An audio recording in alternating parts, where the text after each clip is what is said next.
Bienvenidos a Alfa y Omega, un programa que basado en la Biblia intenta explicar la situación actual de nuestra sociedad. Los hombres está, vivirá con ellos y serán su pueblo, el poderoso Dios los guiará.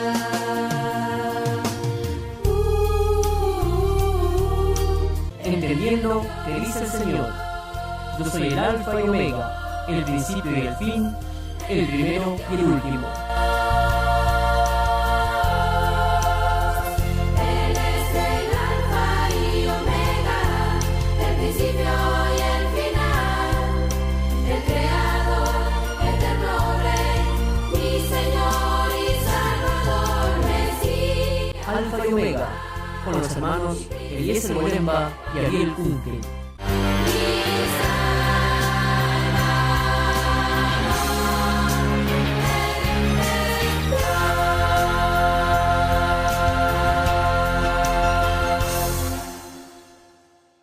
Pasa a vosotros, queridos oyentes. Una vez más estamos aquí con nuestro hermano Ariel para compartir un programa más de Alfa y Omega. El tema que vamos a tratar hoy se titula Bienaventurados los pacificadores. Consta de 2 partes, por ende también de 2 programas. Se basa en la necesidad de pacificadores en esta tierra y por otra parte trataremos de explicar qué sucede con el poder en las personas, porque hay una directa relación entre la corrupción en el poder y la falta de paz en el mundo. Abrimos este mensaje con Mateo 5, ese hermoso sermón del monte que nos dejó nuestro Señor Jesucristo, que en su versículo 9 expresa: bienaventurados los pacificadores, porque serán llamados hijos de Dios. Por ello, para arrancar con esta primera parte de este tema, anunciamos desde aquí la necesidad que tienen los hijos de Dios de convertirse en seres que pacifiquen. Este versículo hace referencia a lo que vamos a intentar de cerrar con estos 2 programas, que es explicar que un cristiano necesita convertirse en un ser pacífico. Necesita convertirse en un pacificador hacia las demás personas. Porque de otra manera, como dice el Señor Jesucristo, no podremos ser llamados hijos de Dios. Hoy veremos la parte de cómo algo bueno puede transformarse en algo malo. Cómo un lugar de paz, cómo una comunidad de paz puede transformarse a su vez, y con el paso del tiempo, en un lugar de conflicto, en un lugar de turbulencia, en un lugar donde no hay paz, donde los pacificadores se convierten en guerreros o en alborotadores. Martin Auer es un austríaco que escribe literatura infantil y juvenil. También es un dramaturgo muy famoso en Alemania, porque está instalado ahí, ha estudiado en ese país. Y entre esa literatura, basta por cierto porque ha escrito mucho, se encuentra la historia del rey bueno. Dice este texto: érase una vez un rey bueno que gobernaba su país sabiamente. Los impuestos que pagaban sus súbditos los empleaba en construir escuelas y universidades para que los jóvenes pudieran aprender los distintos oficios y estudiar todas las ciencias, y de este modo ser capaces de servir mejor los unos a los otros. También hizo construir hospitales y formar médicos para que sus súbditos sufrieran las menos enfermedades posibles. Hizo construir carreteras y ferrocarriles para que los bienes producidos en una parte del país pudieran ser rápidamente enviados a otras en este territorio donde fueran necesarias. Amonestó a sus jueces a que dieran veredictos justos y no permitió a sus oficiales aceptar sobornos. El rey también quería que sus súbditos vivieran en paz. Especialmente ordenó a los profesores que enseñasen a los niños a ser tolerantes y a no menospreciar a nadie por el color de su piel, por su religión o por su cultura. Además, se debía enseñar a los niños a no pelearse cuando tuviesen un conflicto, sino a aclarar las cosas y resolver sus riñas amablemente. Cada año un gran festival por la paz Se celebraba en la capital con música y bailes tradicionales al que gente joven de todo el mundo era invitada. El rey era un hombre joven y bueno, tranquilo, modesto y dulce. Era incapaz de hacerle daño a una mosca. No se vestía extravagantemente, no comía alimentos caros, ni bebía vinos costosos. No gastaba el dinero de los contribuyentes en pomposos palacios, magníficos caballos o coches rápidos. Amaba a su joven esposa y por las noches se sentaba con sus 2 hijos y les leía cuentos para dormir. Paréntesis, hasta aquí un rey perfecto. Pero lo que más le gustaba hacer era sentarse en su despacho con libros e informes de todas las partes de su país e idear nuevos planes para hacer la vida de sus súbditos todavía mejor. Sigue diciendo Auer, el rey no era en absoluto vanidoso, pero era un lúcido pensador.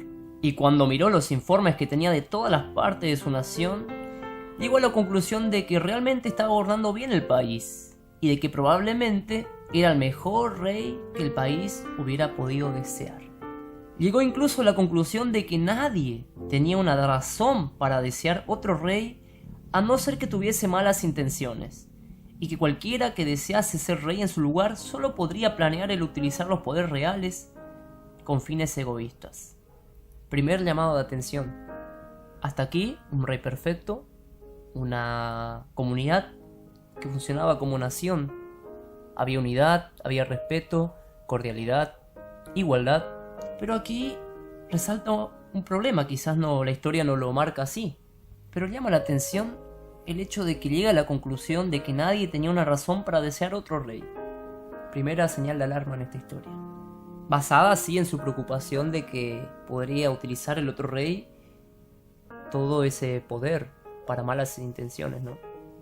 Sigue diciendo el autor, este rey le dijo a su jefe de policía, si alguien quiere ser rey en mi lugar, solo puede ser para abusar de los poderes reales, tal vez para construir palacios pomposos, para gastar el dinero de los contribuyentes en ropas y joyas extravagantes, o para comprar magníficos caballos o coches rápidos.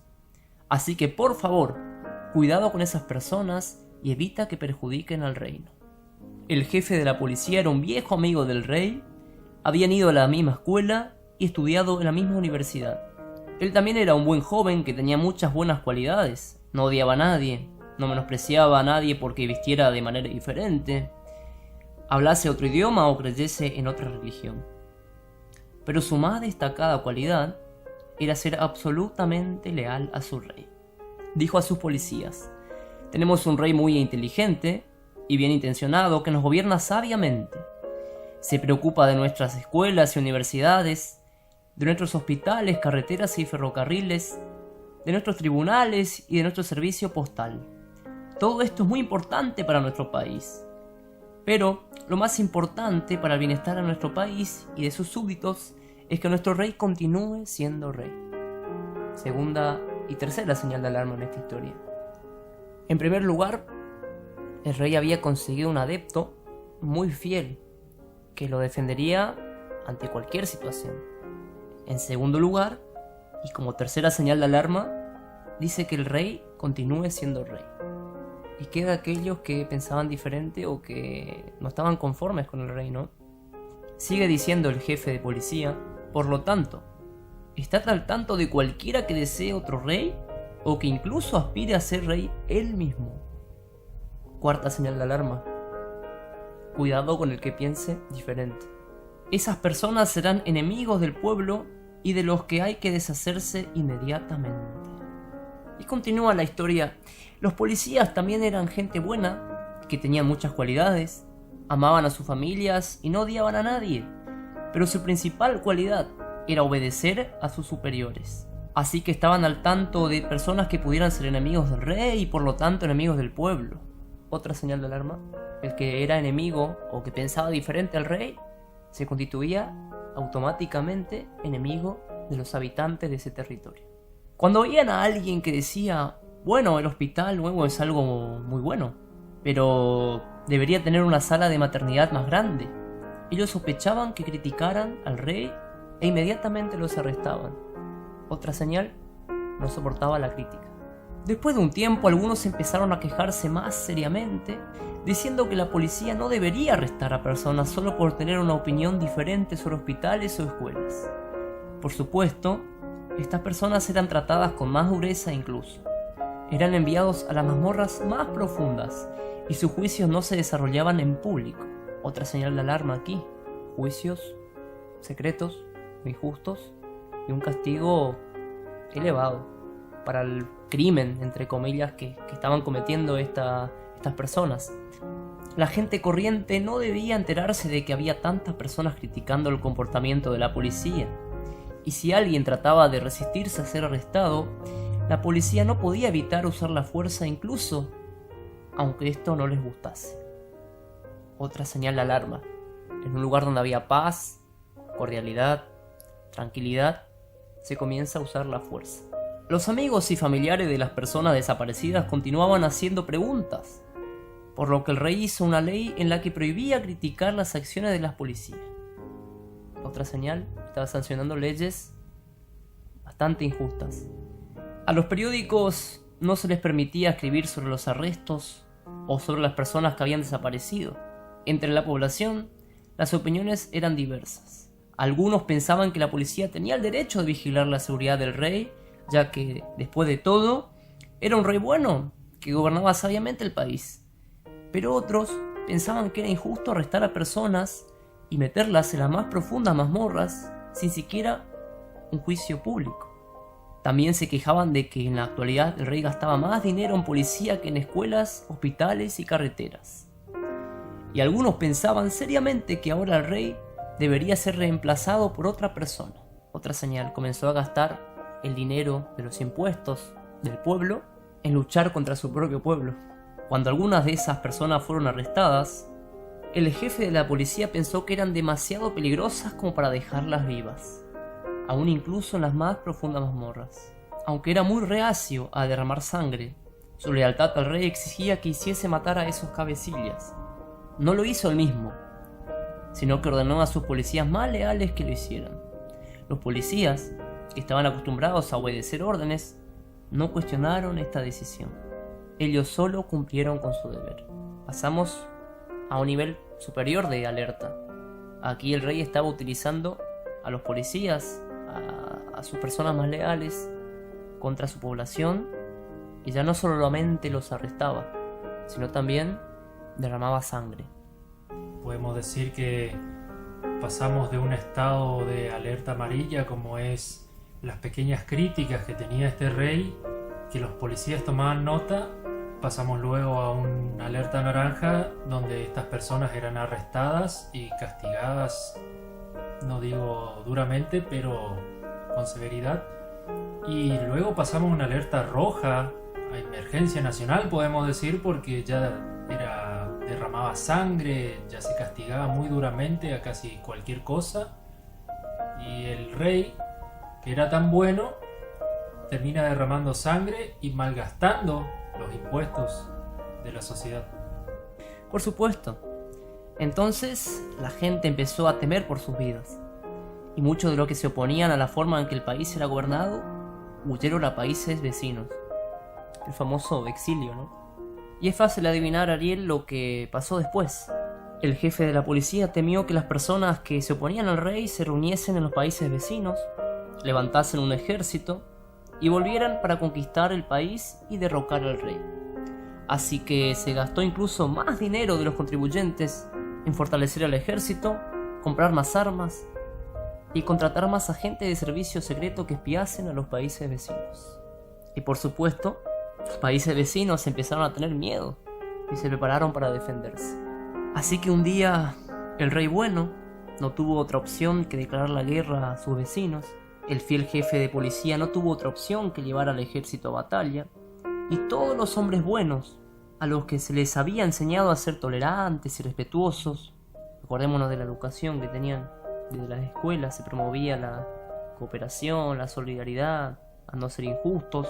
Estas personas no tuvieron otra lección que tomar sus armas, avanzar hacia la frontera y disparar a los hombres buenos del otro lado antes que los disparen a ellos. Qué increíble que sea una historia ficticia, una literatura para niños, pero que es el fiel reflejo de lo que ha pasado a través de nuestra historia en varias sociedades, en varias naciones. Aquí en Latinoamérica ha ocurrido. Casi lo mismo, podríamos decir, lo que ocurrió con la Alemania nazi en la Segunda Guerra Mundial. Para Hitler y para su partido político, creían que sus intenciones eran buenas. Lo que ellos querían era purificar la raza mediante la eliminación de las demás razas, como ser judíos, personas de color e incluso los gitanos también.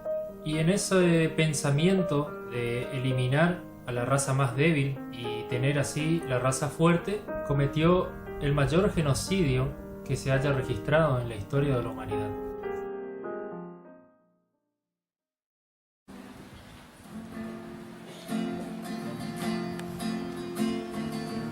Poder alcanzar a un mundo tan confuso en el cual nadie piensa en Dios. Si un instrumento imperfecto yo soy, qué bien que quiero lo hago tal vez. ¿Qué deberemos hacer para poner en práctica todo el obrar del Señor? Solo cuando Él esté solo en vaso de barro esté. Tu gracia en mí, Señor, me bastará, me fortalecerá. Y tu poder, oh Dios, se perfecciona y aumenta en mi debilidad. Has escogido, Señor, lo menospreciado, lo débil, lo necio y lo vil, para que nadie se jacte ante ti. Toda la gloria te damos a ti. Como la salsa que ardía y no se consumía allá sobre el monte de Oreb, así también a tu siervo alcanzaré de tu poder.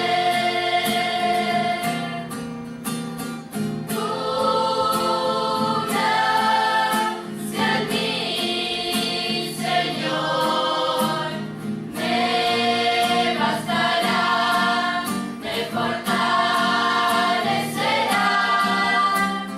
Y tu poder, oh Dios, se perfecciona y aumenta en mi debilidad. Tu gracia en mí, Señor, me bastará, me fortalecerá. Y tu poder, oh Dios, se perfecciona y aumenta en mi debilidad. Antes de evocarnos a la Biblia, no puedo dejar de resaltar mi impresión, porque cómo lo bueno puede transformarse en algo tan malo, como personas de bien, que han llegado a los más altos rangos de un estado, se han convertido en déspotas. ¿Y por qué sucede esto? Es la intención de este programa, tratar de explicar por qué la mente del ser humano funciona de esta manera. Y lejos de ser un libro obsoleto, la Biblia tiene todas las explicaciones a estas actitudes. Siempre recalcamos que los pecados pasados son los mismos en la actualidad, solamente que se transportan por diferentes medios. Santiago capítulo 4, y les damos un tiempo para que busquen en sus Biblias, Santiago, el apóstol Santiago en su capítulo 4, nos responde esta pregunta a manera de retórica en su versículo 1. Dice: ¿de dónde vienen las guerras y los pleitos entre vosotros? ¿No es de vuestras pasiones, las cuales combaten en vuestros miembros? Y es eso, simplemente eso. El rey de la historia que leímos es el claro ejemplo. Dejó de preocuparse por la paz de su sociedad, porque funcionaba bien la nación de este rey. Pero comenzaron a provenir desde adentro, esas pasiones comenzaron a primar en su vida, esas pasiones internas, su orgullo, su soberbia, el creerse mejor que todos los demás, el creerse a que no se equivocaba, y eso perturbó la paz de esa sociedad.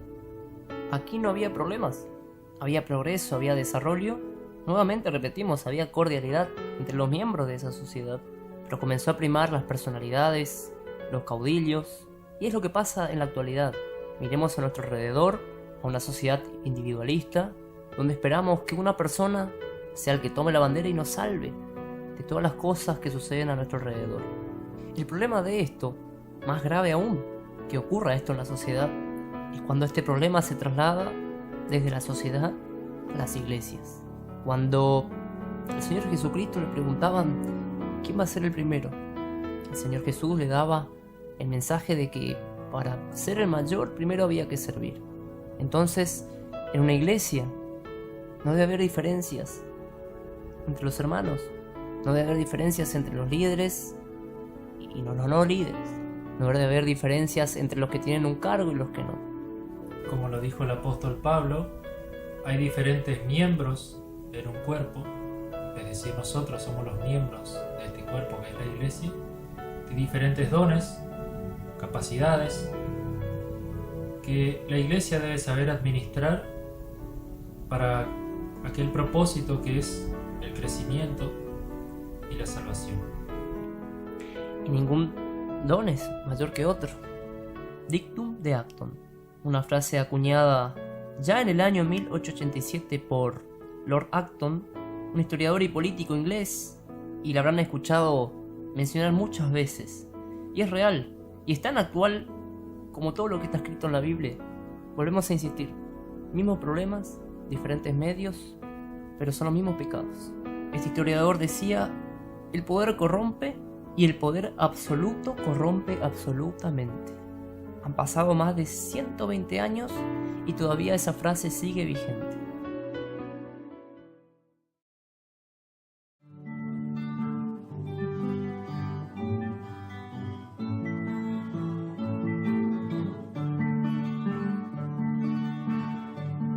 Jesús el sermón en el monte enseñó que los limpios de corazón alegres esperan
Recordemos que estamos tratando el tema de la paz.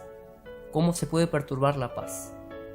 Para ello, en este primer programa, hablamos del poder, de cómo la llegada al poder puede turbar a una persona o a un grupo de personas y llegan a utilizar esa situación de poder para el mal del prójimo, de sus semejantes. Otra cuestión a tener en cuenta: todos podemos ocupar un lugar de poder y ocupamos un lugar de poder respecto a las demás personas.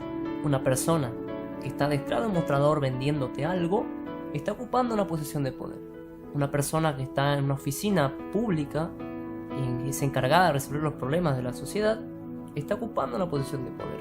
Porque a veces relacionamos la idea de poder con algo supremo, con algo superior, con un presidente, con un gobernante, cuando hablamos de iglesia, con un pastor.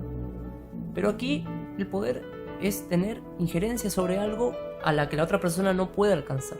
O si no le brindas vos, esa persona no puede acceder a eso. Es una situación de poder.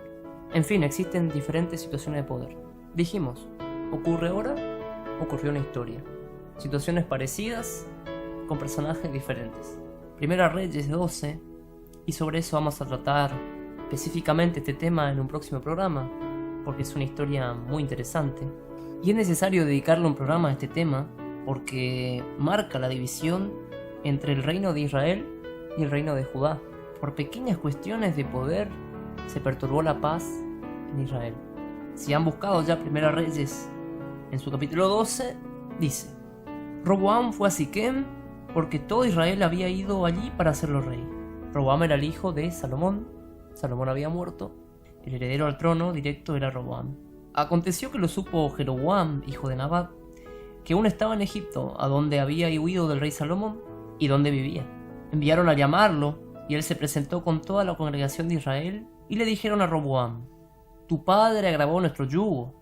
Alivia tú ahora algo de la dura servidumbre de tu padre y del pesado yugo que nos impuso, y te serviremos. Él le respondió, es decir, Roboam: idos, y de aquí a 3 días volved a mí. ¿Qué pasaba en este momento? Había una comunidad que quería ajustarse al nuevo gobierno, pero que le pedía que en su situación de poder le quitara un poco la carga que tenían sobre ellos, los impuestos, el trabajo. Y aquí era la oportunidad de utilizar esa situación de poder para asegurar la paz de su futuro reinado. Y luego la historia sigue, pueden leerla en sus casas, donde el rey pide consejo a los ancianos, le aconsejan de una manera. En el versículo 7, si te pones a hoy al servicio de este pueblo, los sirves y le respondes con buenas palabras, ellos te servirán para siempre. Roboam desecha el consejo de los ancianos, dispone a escuchar lo que dicen los jóvenes. En el versículo 10 dice que entonces los jóvenes que se habían criado con él respondieron: así hablarás a este pueblo que te ha dicho estas palabras. Tu padre agravó nuestro yugo, pero tú alívialo en algo, así le salvarás. El menor de mis dedos es más grueso que la cintura de mi padre. Ahora pues, mi padre os cargó con un pesado yugo, pero yo lo haré más pesado aún. Mi padre os castigó con azotes, pero yo os castigaré con escorpiones. Una cuestión de poder. En otro programa hablaremos de seguir el consejo de los jóvenes, de seguir el consejo de los ancianos, cuáles son las consecuencias de ello, cuáles son los consejos más adecuados, pero aquí hacemos foco en esto. Tenía la oportunidad de preservar la paz de su nación desde el día 0 de su reinado. Pero ¿qué quiso hacer Roboam? Quiso detentar su poder, quiso mostrar que era superior a su padre, se ensoberbeció su corazón, se llenó de orgullo y creía que era fuerte, creía que no debería tener críticas, creía que el pueblo por naturaleza debería servirle nada más, por ser rey. ¿Qué sucede en esta historia? Algo muy parecido a lo que sucedió en la que comentamos al principio. En el versículo 12 de Primera Reyes, capítulo 12, al tercer día se presentó Jeroboam con todo el pueblo ante Roboam, según el rey lo había mandado, cuando dijo: regresad a verme al tercer día. Pero el rey respondió al pueblo duramente, desechando el consejo que los ancianos le habían dado, y hablándoles conforme al consejo de los jóvenes, les dijo: mi padre agravó vuestro yugo, pero yo lo haré más pesado aún. Mi padre os castigó con azotes, pero yo os castigaré con escorpiones. Tuvo tiempo de arrepentirse, tuvo tiempo de procesar la información, tuvo tiempo de ver que era lo mejor para él y para su pueblo, pero no se arrepintió, sino que reafirmó y se explayó sobre lo que habían dicho los jóvenes. Y en el versículo 15 sucede lo que debería suceder, ¿no? Así que no oyó el rey al pueblo, pues era un designio de Jehová para confirmar la palabra que había dado a Jeroboam hijo de Nabat por medio de Ahías el silonita. ¿Qué hace el pueblo ante estas palabras tan duras? Cuando todo el pueblo vio que el rey no les había oído, le respondió con estas palabras. ¿Qué pasa cuando un pueblo ve que ya no tiene llegada a un superior? Peor aún, ¿qué pasa cuando en una iglesia los miembros se dan cuenta que ya no pueden llegar más a su líder, a su presidente de una comisión, a su pastor, a su líder de jóvenes? ¿Qué sucede con el pueblo? Se comienza a perturbar la paz. Se pierde esa estrecha relación que en su momento quizás había, porque el poder, como había dicho este hombre, corrompe. Versículo 16. Cuando todo el pueblo vio que el rey no les había oído, le respondió con estas palabras. ¿Qué parte tenemos nosotros con David? No tenemos herencia en el hijo de Isaí. Israel, cada uno a sus tiendas. David, mira ahora por tu casa. Entonces Israel se fue a sus tiendas, mientras Roboam siguió reinando sobre los hijos de Israel que habitaban las ciudades de Judá. Cuando el rey Roboam envió a Adoram, que estaba encargado de los tributos, todo Israel lo apedreó y lo mató. Entonces el rey Roboam se apresuró a subirse en un carro y huir a Jerusalén. Versículo 19. ¿Qué sucede cuando el poder corrompe a las personas? ¿Qué sucede cuando un pueblo es sometido a un yugo muy grave? Así se apartó Israel de la casa de David hasta hoy. Una división. Sucede esto en las sociedades, sucede esto en las iglesias, sucede esto incluso en las familias. Como un tal vez malentendido, quizás diferencia de opiniones pueden dividir una familia, una iglesia, partidos políticos. Porque sabemos, Dios nos hizo así, de que podemos tener ese libre pensamiento, ese libre albedrío, de decidir por nosotros mismos qué caminos tomamos, qué caminos dejamos. Cuando nos referimos hacia diferencias en la familia, la diferencia de opiniones entre familiares, entre hermanos, por ahí llegan hasta tal punto de no volver a hablarse nunca más, de no poder perdonarse. Las diferencias entre las iglesias, donde también ocurre lo mismo, diferencias de opiniones y donde no llegan a un punto en concreto, un punto en común, un punto de encuentro, tal vez para que uno de los dos ceda y pueda llegar a un punto en común y que pueda volver a haber paz dentro del cuerpo de Cristo. Me das pie a que lea lo que dice Martin Auer, el autor de la primera historia que leímos. Él habla de cómo escribió esta historia y en qué momento lo hizo. La historia de un rey bueno la escribí en Corea en 2010. Asistí a una reunión de escritores e ilustradores de todo el mundo. Todos ellos habían contribuido a una colección de historias de paz y se habían reunido para celebrar la publicación del libro. Se habló mucho sobre el poder del amor y la importancia de la tolerancia y la amistad. Cuando las personas cantan y bailan juntas, no lucharán entre ellas en un futuro. Fue una afirmación muy aplaudida. Auer dice, no me gustó contradecir esta afirmación, pero tuve que hacerlo porque simplemente esta no es verdad. ¿Cuántas veces en la historia ha ocurrido que personas que han sido buenos amigos y vecinos se encuentran de repente en lados opuestos del frente de batalla? A pesar de que la tolerancia, la amistad y el amor son valores indispensables, no son suficientes. Debemos también enseñar a nuestros hijos pensamiento crítico y un punto de vista analítico del mundo. Tenemos que ayudarlos a ver a través de la propaganda política y la retórica de la paz. Y lo que es más importante, tenemos que entender y ayudar a nuestros hijos a que el comportamiento de un grupo difiere del comportamiento individual de las personas que lo forman. Y aquí está la clave. Un cuerpo, una cabeza que es Cristo, pero ese cuerpo conformado por diversos miembros. Decías, Ariel, diferentes talentos, diferentes dones, diferentes aptitudes, pero prima la diferencia. ¿Cómo aprender a convivir con las diferencias ayudaría a que haya paz en las iglesias? Extrapolándolo, ¿cómo aprender a convivir con las diferencias ayudaría a que vivamos en paz como sociedad. Cómo aprender a convivir con las diferencias ayudaría a que el mundo sea un lugar más justo, un lugar de encuentro, como decías recién.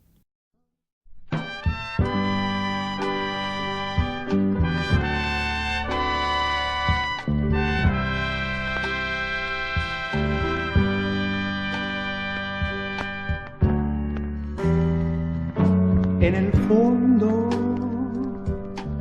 de mi alma, la dulce quietud se difunde, embargando mi ser.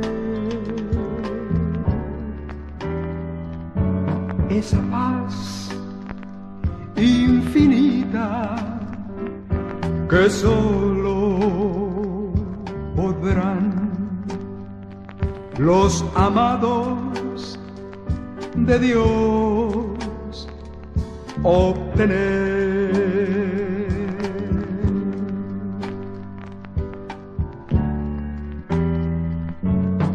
Paz, paz,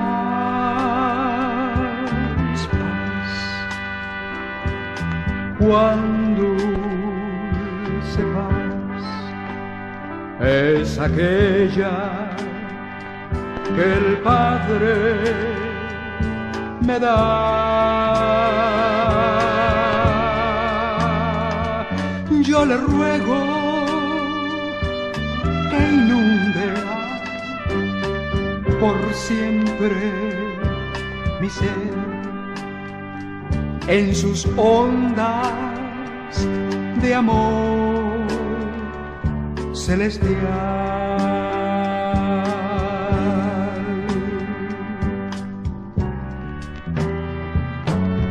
Paz, paz,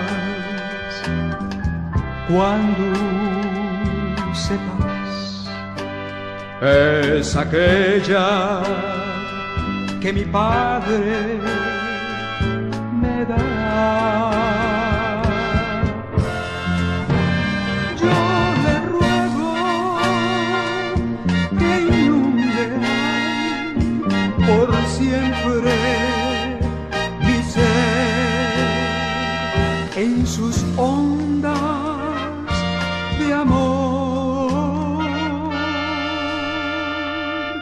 celestial.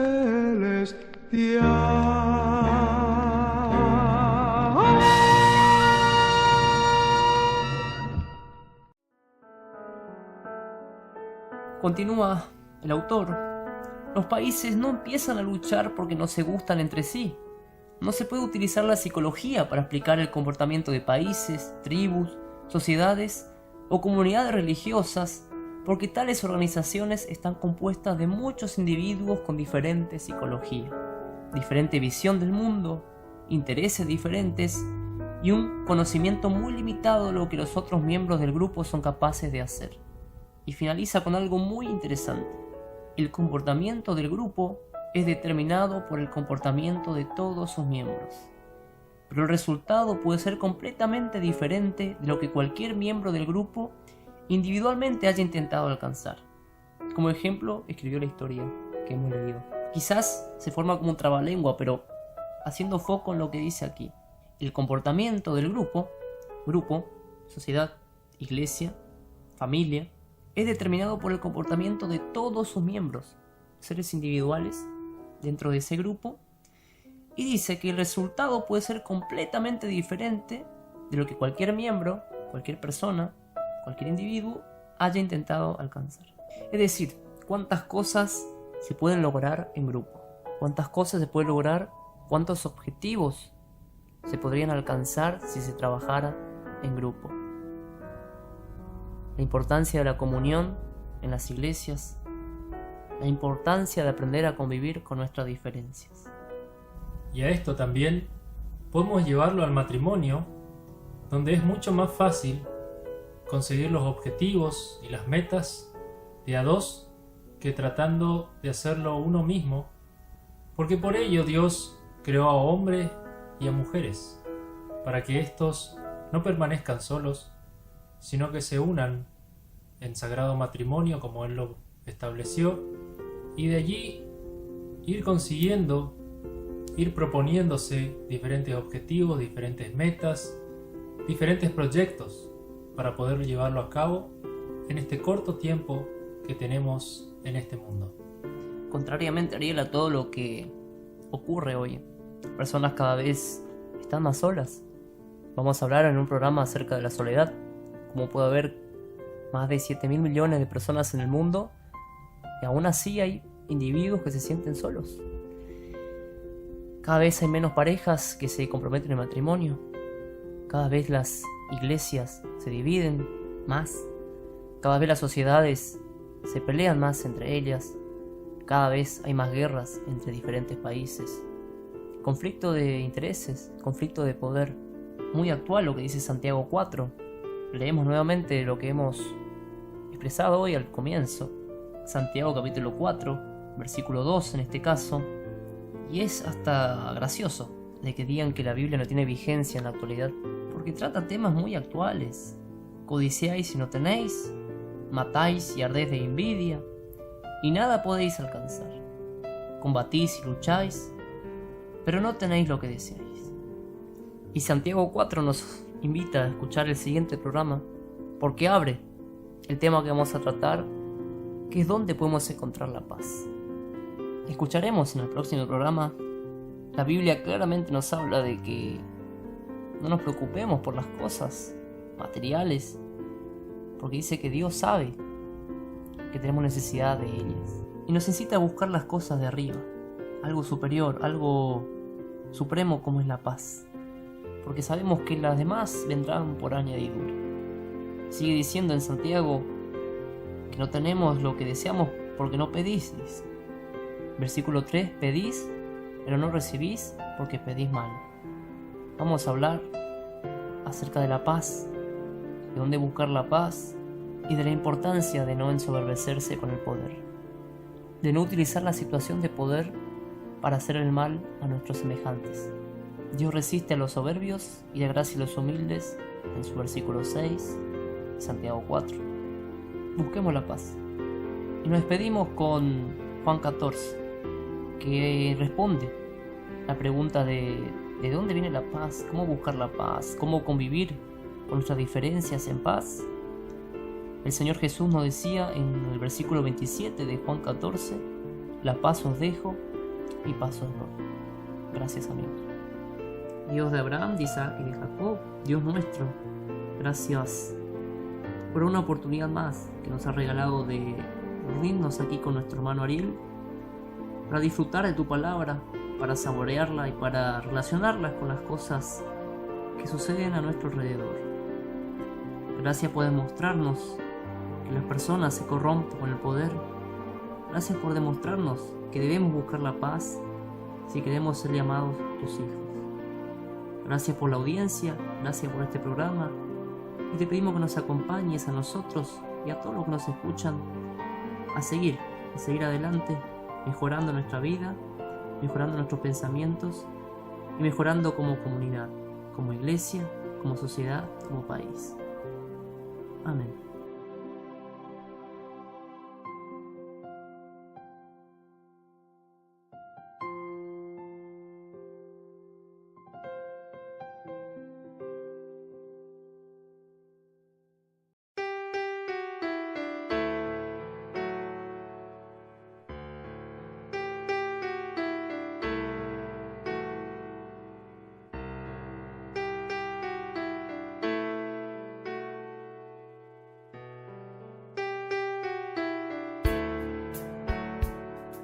Muchas gracias por estar en sintonía con nosotros.